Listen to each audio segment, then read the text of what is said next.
We met each other in one of these film centers that we were trying to be an alternative to, which is Oberhausen, this sort of mecca for experimental film and video culture in Europe.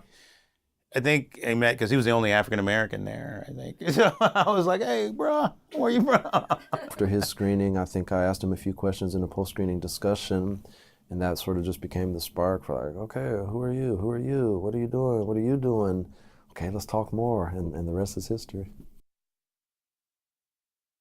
As we were discussing and sort of pulling out these ideas, these shared interests, these aesthetics that we like, that we're sort of affiliated or sort of interested in, somehow it happened that I came across Goethe to use this wonderful sort of defining work, Collective Affinities.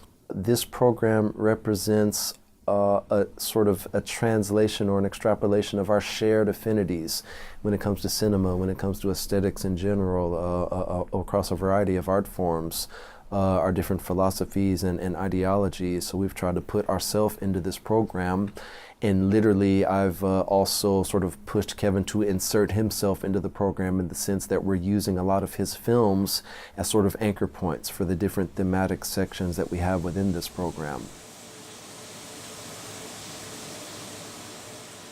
Yeah, with the Affinities Project, The Way to Cinema, it's about collaging all these different forms and cinematic gestures of, at first, of people of African descent, but also things that influence people of African descent too, as well, in experimental cinema. And for me, I know Greg was talking about experimental cinema. For me, it's always about the kind of non-narrative, non-documentary kind of films that are actually more about content informed than they are about kind of storytelling, so to speak. So it's that kind of collage of all these kind of like different sets of energies together and stuff to make this kind of program.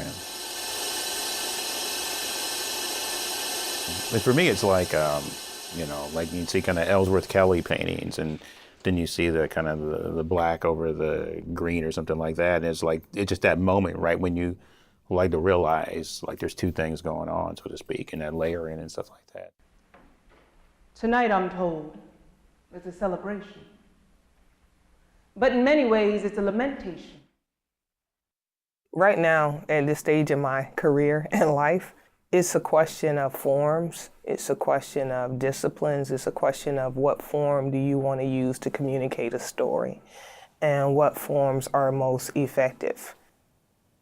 I find the form of film much more effective than the form of the written word, because you can capture texture, you can capture emotion, and you can also capture the spontaneity of the moment in a way that I don't think you can in the written word.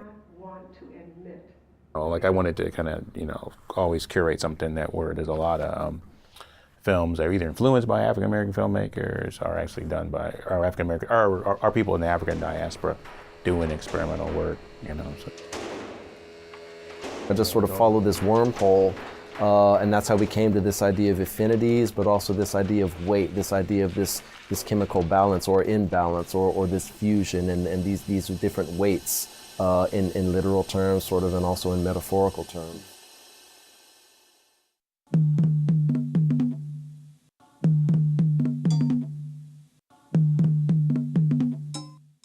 Whether it's working with fabric or discarded or found footage and restaging and playing with found footage in this form, or whether it's film that I've shot myself, I sort of allow myself to combine these elements together, these collision of identities, and allow the viewer to sort of experience what it's like, that sort of anxiety, to experience that in the film form.